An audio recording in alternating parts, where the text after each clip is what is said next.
Welcome to Woodshop 101, where everything is made up and the points don't matter. Now meet the yin and yang of woodworking and the lady that keeps them in line, Jeremy, Drew, and Sam. Hey guys, welcome to episode 62. Tonight we're going to talk about project planning. We're also joined tonight by our special guest host, Shane Wright from Union Saw and Knife. Shane, how's it going tonight, man? Going really good, Drew. Really good. And Jeremy, are you lurking in the background? I'm not here. Y'all don't worry about me. I'm just gonna be. Okay. I'm just gonna be the creepy guy looking over the fence. Or in he's the gonna be the window. Wilson. Wilson. Well, this is our fast and loose episode. We're going to try and bang this out in about 15, 20 minutes tops. So we're going to dispense with the super big formalities and just get right to the topic. This won't be a Todd episode. No, it will not be Todd. Our fast and loose episode with Todd was almost an hour. No offense, Todd. You were great. Oh, Jeremy did good. I think he edited it down to 36 minutes. That was pretty good. And once we told Todd how long we were running, he's like, "Oh crap, we gotta get busy."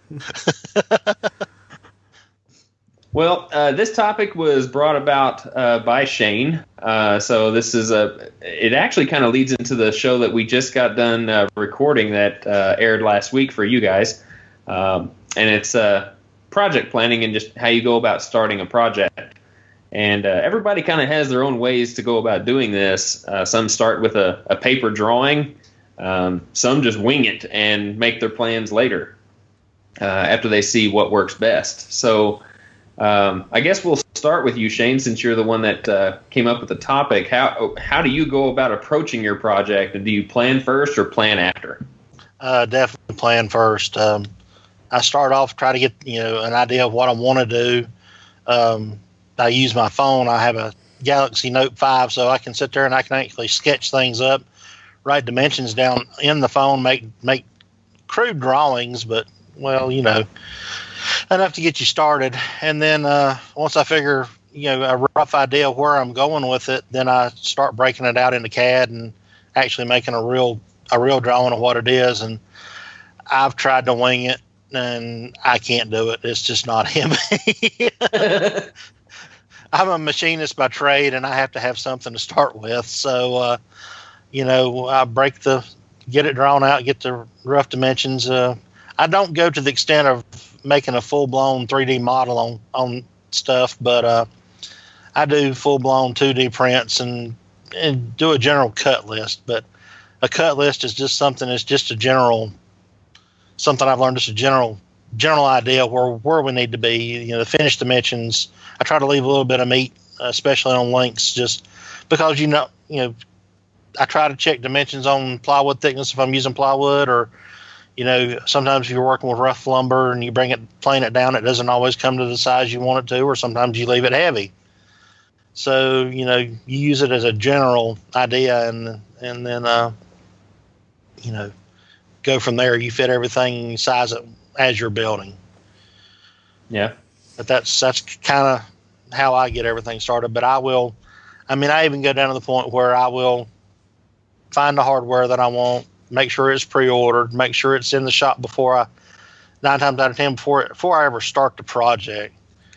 And of course, then if the wife's involved, that can change 2 or 3 times because no, that's not what I wanted. Now, Mama. But that's what you said. Well, that's not what I meant. Well, it doesn't look the same in the catalogs it does whenever I actually look at it. Exactly.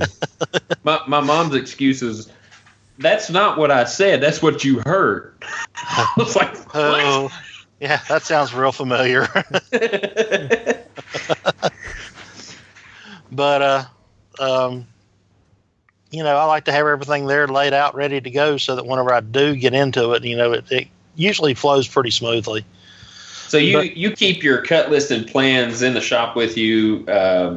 Like when you go to make your cuts, you just kind of check your dimensions that you need. You might overcut, like you said, on the length, but you just kind of keep stuff right there and just go to town cutting everything up. Getting everything cut up, because a lot of the projects I've been doing have been case goods, so it's a lot of plywood's involved. And, like when you're doing drawers and stuff like that, a lot of it I do just so I keep the number of pieces, because it's nothing like cutting drawers up and have a 6 or 7 drawers and forget to cut a drawer side. Yeah. Crap. Yeah, I've done that before. Well, then that's why I started doing the cut list and keeping track of how many I need to keep, how many I need the pieces of this, that, or the other. Yeah, I have. I had started woodworking, doing things just kind of on the fly.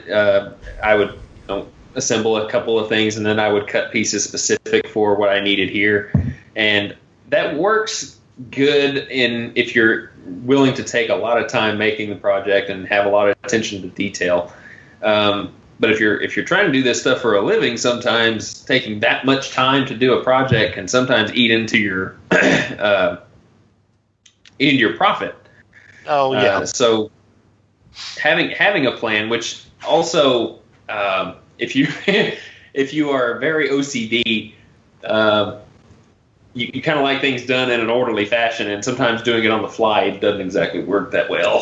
So, as they say, the struggle is real. That's right. I started making plans prior to my projects, getting at least the dimensional cut list already set and ready to go, and I'll take that out to the shop and I'll just look at it and see how many pieces. The way I kind of situate it is that if I got a sheet of plywood that I'm cutting a bunch of pieces from, I will look at the dimensions of these pieces and try and keep it to where I don't have to adjust my fence over and over again with every cut. So if I have several pieces that are 12 inches wide, then I will cut about 2 or 3 strips, however long it's going to take me to get those pieces cut out of those strips, and then I can adjust my fence to cut the links later. Right. But yeah, I try and simplify it as much as I can. So I'll just take all the like measurements and kind of figure how many is going to be able to be cut from those strips, and try and maximize the wood as much as possible. So it really helps speed up the process when it comes to my project building and making YouTube videos. That it just makes it that much easier. What about you, Jeremy? I don't build projects. Not right now. No, so I was like you. I used to be very on the fly. Like I have an image in my head. Let's just start working with it. And then in a way, I'm still like that. If I've built a project in the past, I kind of know how it's going to go together. So I proceed like that. But a lot of times I don't really build things that I've already built before. So I kind of look around, I find some inspiration. I look at pictures, Pinterest, go to furniture store, what have you, and I kind of find what I'm looking for. And I may take some rough measurements there and be like, all right, this is kind of the size I want. But then most of the time I go back into SketchUp now and kind of throw something together just to make sure my proportions are correct. Make sure the design that I'm going for actually looks decent. And then I will usually make myself kind of a very rudimentary plan. And then I take that to go buy my lumber, to go ahead and order my hardware, stuff like that, and then get started. I don't necessarily wait until everything is here to get started. As long as I have my lumber, I will start making cuts before other hardware gets here. But if it's, if the hardware is a crucial piece, like a hinge or something, then I will leave everything oversized until I get that hardware in hand to cut. But now, really, I've had the itch now to just get out and make something with no plan. Just here's the image in my head. Let's just do it. And I think I'm going to do that before too long. And I don't know if I'll go back and make plans after, or if I'll just be like, look, here's what I did. Here's the measurements. I think I'm going to make a couple raised dog feeders for my dogs. They're getting older, so kind of get them something that's up off the ground. think I'm gonna build a couple of those, couple bowl holders, and it's just gonna free. Just go out there and start cutting. And if I mess up, I'll start again somewhere. Just because that's different. It's out of the normal for me now. So. Well, I've found the use of plans. It's just a lot more beneficial than working on the fly. Well, it's your lumber, like, just it to me helps reduce the cost of the project because I don't have to buy a ton of overage on wood. I know what I need. I go buy what I need. And trust me, I've ruined a few pieces of wood because I've miscut them. Yeah, you go to put it up on your project and it's too long or too short. Too long is preferable than too short. Yeah. But you go to put it up there and then you're like, oh crap, I don't have enough to cut more. Where's the board stretcher? Yeah. Get some of that sawdust, glue it back up. But yeah, for any of y'all that are looking to start a project and want to, I guess, a better method or faster method, plans are definitely going to help you in the fast department. And if you're using something like CAD or SketchUp that gives you the dimensional measurements and helps keep track of those measurements whenever you go to make your cut list, instead of putting in manual measurements, which I used to do on my CAD, sometimes got me in trouble, and I would mistype something in and it would screw me all over. So if you have something that can give you the measurements as you go and keeps track of them, that'll just make starting and finishing your project, that much easier. So I would say donate time to acquire the hardware. Like Shane said, he tends to buy his hardware first off. And sometimes you have to design your project around your hardware. I have done that before too. Yeah. Just if you wait, like my assembly table, I ran into this problem. I was trying to make the Craig Jig cabinet pullout tray pass the door that was keeping it enclosed, but the problem is that the tray hit the door on the way out because the door was on a Euro style hinge, and it doesn't clear the side very well unless you buy like a 120 degree opening, and those are hard to come by sometimes unless you special order them. But I didn't buy that hardware first off, and when I went to go buy hardware, I put it on, put the door on, and opened it up, pulled the tray out, and it just came out about that far, and just it's like, crap. So ended up just finding some hinges that I had left over and put them on, and then it works. But I mean, if you're, like I said, if you're very OCD and everything's got to be just right, then sometimes buying everything first off before you even start the project, and then making your plan around that hardware to fit your needs and things like that. I mean, that's just going to be your best option. So that's kind of my recommendation, is to start off with a plan. Give yourself about a week, design your plan, design all the cut lists out, and get them ready to just lay out on your table saw and then just go to town. But if you're one of these free spirits, which I used to be at one time, then by all means, then would work on the fly and just let your imagination take you somewhere. So I don't know. I guess you can go both ways. Well, and there's another tool out there. I know a lot of the guys in woodworking are using SketchUp, but there's another free 2D software available. It's called Solid Edge, and I have the full 3D modeling package with it for work because at work I design tools and I have to do full 3D models with all the assemblies and stuff. But there's also a free 2D version that you can download. If you can do a Google search, Solid Edge free 2D, and it'll get you right there to the site, and you can download it. And it's a really intuitive CAD software package. And it also has tutorials that go along with it to help teach you how to use the package as well. And for all you guys, use the tutorials. Absolutely. CAD is it is a very rough software to learn if you have never messed with it before and you think you're just going to wing it. No. No. Would not recommend that. Yeah. Well, I mean, it's all and they're all different. Somebody's just like, oh, well, I'm pretty good at Photoshop. I have no problem with SketchUp. That's completely wrong. All the keyboard shortcuts are different for every single different type of program out there.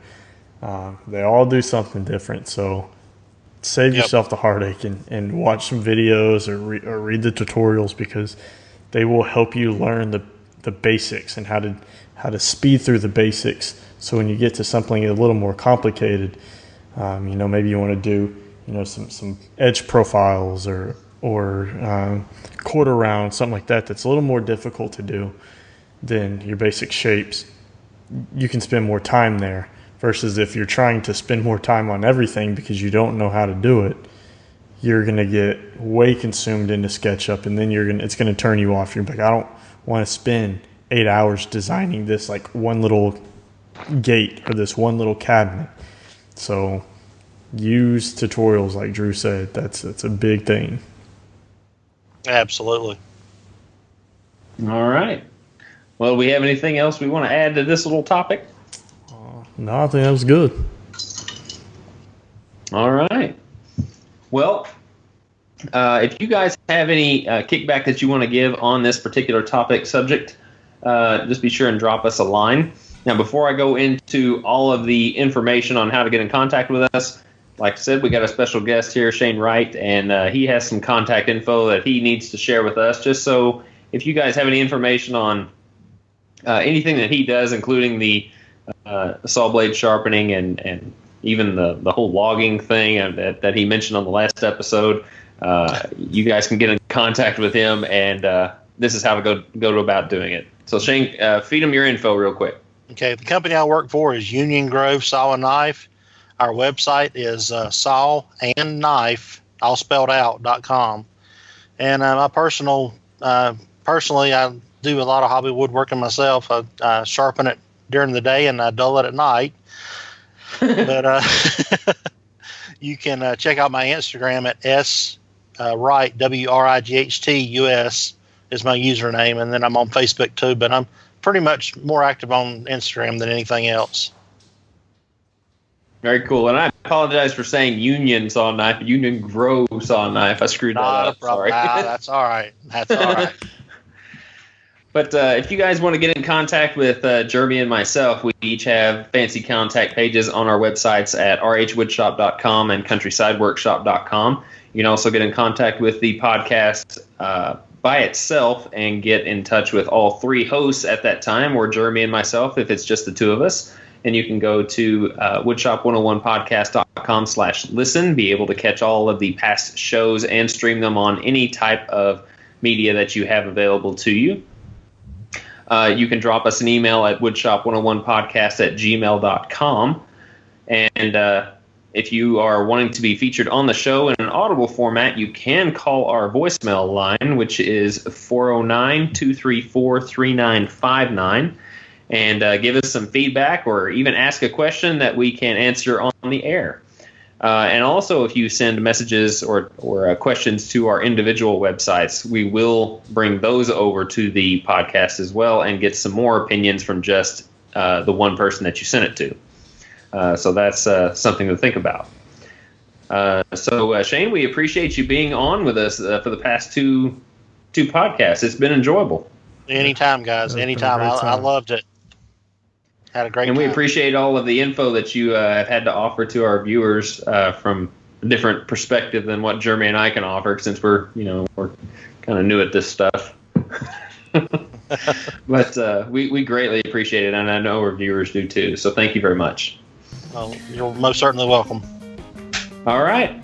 Well, from Jeremy and myself and Shane, our guest host, we want to wish you guys well. Please be safe in your shops, and we will talk to you on the next podcast episode. 1, 2, 3. Boom! Boom!